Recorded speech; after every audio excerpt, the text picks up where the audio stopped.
একত্রিত করে আজকের যে একত্রিত একটা জার্নি, এখানে সবাই এসে যে মিলিত হয়েছি আমরা, একে অপরের সঙ্গে কথা বলছি। এই কথা কদিন ধরে মঞ্চে হবে, সংলাপ যে দর্শক এবং যে মঞ্চে যে সংলাপ তৈরি হবে।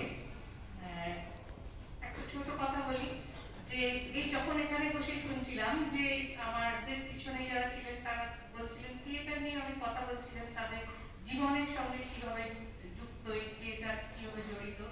তখন বলছিলেন যে ওনার বোধহয় শাশুড়ি মা এসেছিলেন, তো থিয়েটারটা ভালো লেগেছে। আমি দেখুন এটা মানে পিছনে বলছেন আমিও ওভার রিঅ্যাক্ট করেছি, কিন্তু এটাই বলছিলেন এই কথাগুলো শুনতে ভালো লাগে। থিয়েটার আমাদের কি দিল, থিয়েটারকে কেন আমরা সবাই সময় নষ্ট করে অনেক কিছু করার আছে জীবনে, কেন থিয়েটার করতে এলো, কেন আমরা থিয়েটারকে দেখতে এলো। এই যে মেলবন্ধন তৈরি হলো আমাদের দর্শক আর মঞ্চের মধ্যে, থিয়েটারের মধ্যে যে মেলবন্ধন তৈরি হলো, উনি বলছিলেন যে ওটা আমার শাশুড়ি মার ভালো লেগেছে। কারণ ওখানে একটা মানে উনি বোধহয় সরকারি কর্মচারী ছিলেন, টিচার ছিলেন, স্কুল শিক্ষিকা ছিলেন। তো বলছিলেন যে ওখানে তো ডিএ কথা মানে বলা আছে, উনি মান না, তাই এটাই জীবন।